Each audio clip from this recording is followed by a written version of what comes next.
Halo semuanya, selamat datang kembali di Setup Unsolved. Bareng saya Randy, Pre-Sales Engineer Produk Dojiri dari Wahana Piranti Teknologi.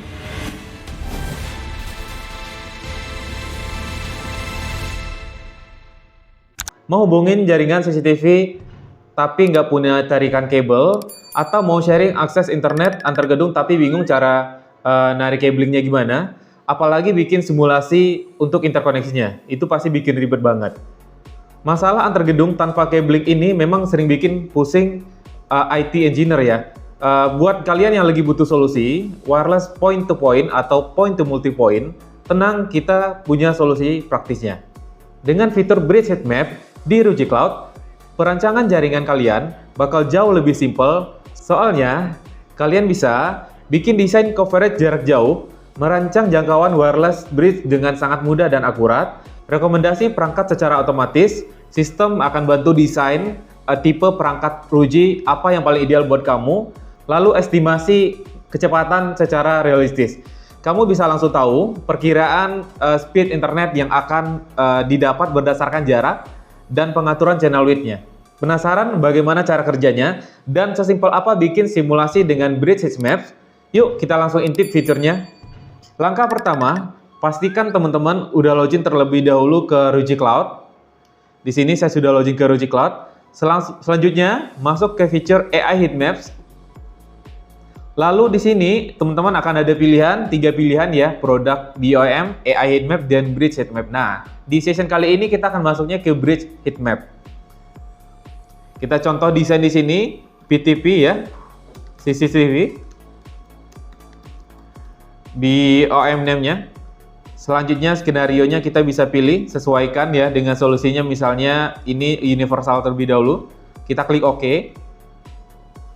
Nah, di sini teman-teman bisa memilih titik pertama untuk menentukan penempatan dari wireless bridge-nya. Contohnya di sini saya pilih di area Jakarta Pusat ya. Teman-teman di sini juga sebenarnya bisa memasukkan koordinat dari lokasinya sendiri. Selanjutnya, kita pertama sekali pilih di sini add bridge ya teman-teman, untuk menentukan di mana lokasi base station-nya terlebih dahulu.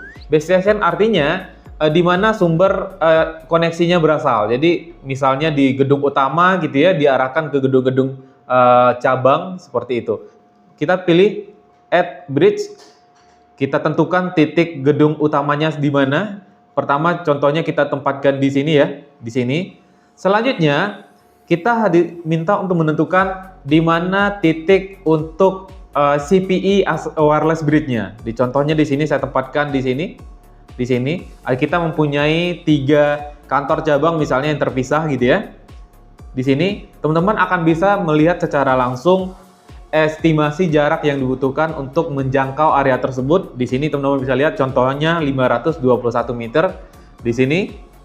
Setelah itu, setelah teman-teman menentukan titik dari CPE-nya, masing-masing CPE-nya, teman-teman klik escape. Maka AI akan secara otomatis yang pertama adalah menentukan tipe dari base station-nya dan juga menentukan tipe dari CPE access point atau wireless bridge-nya. Nah, di sini teman-teman bisa lihat, kita bisa klik di sisi base station-nya. AI secara otomatis memilih RG Air Metro 550 GB sebagai base station-nya dengan pemilihan antena gitu ya, antena yang sesuai.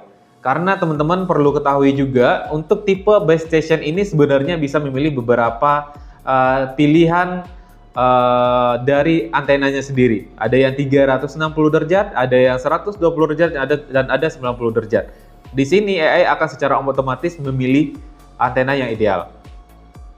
Di sini teman-teman bisa lihat juga AI akan secara otomatis memberikan rekomendasi dari channel width-nya, dan teman-teman juga bisa melihat di sini ya.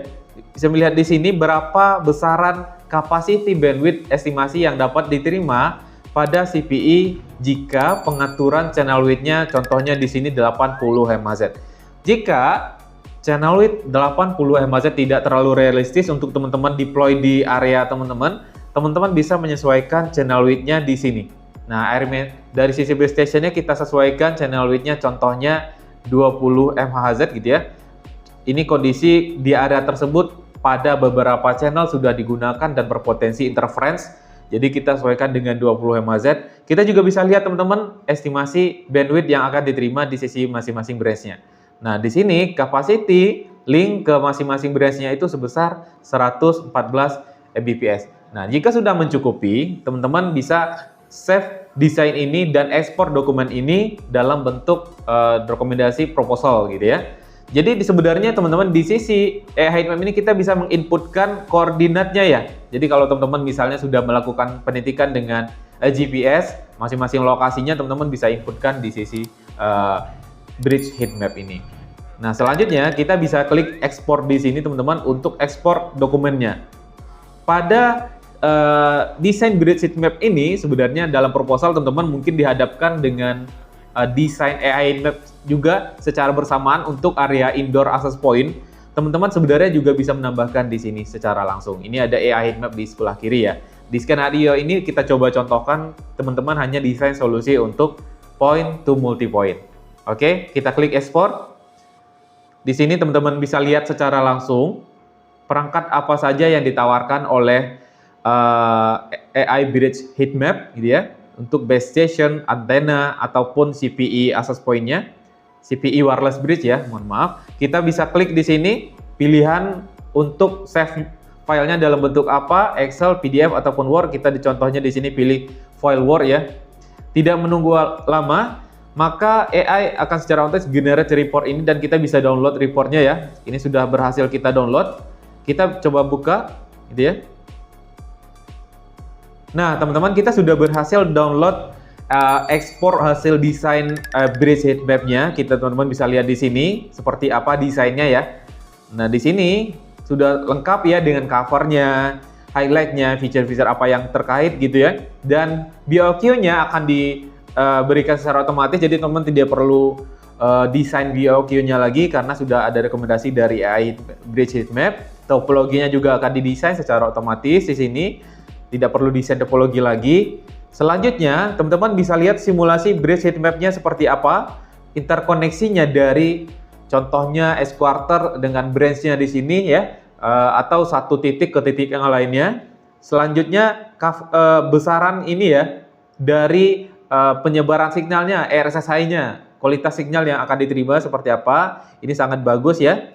Kita juga bisa dapat langsung teman-teman informasi lokasi itu ya, koordinat di penempatan masing-masingnya di sini dengan tipe masing-masing perangkatnya. Jadi mungkin untuk tim installer ya, pemilihan tipenya ini tipenya di mana, lokasinya di mana gitu ya. Di sini dokumennya sudah komplit untuk kebutuhan point to point ataupun point to multi point. Jadi teman-teman bisa memberikan dokumen ini sebagai rekomendasi untuk di proposal ke user ya. Oke, teman-teman, itu dia sesi setup and solve kali ini. Semoga insight tentang Ruji Cloud Bridge Heatmap tadi bisa membantu perencanaan wireless bridge di jaringan kalian jadi lebih mudah, akurat, dan efisien. Kalau konten ini bermanfaat, jangan lupa buat tekan tombol like, share, dan ke teman-teman komunitas IT kalian, dan pastinya subscribe biar nggak ketinggalan update teknologi dan networking seru lainnya. Terima kasih.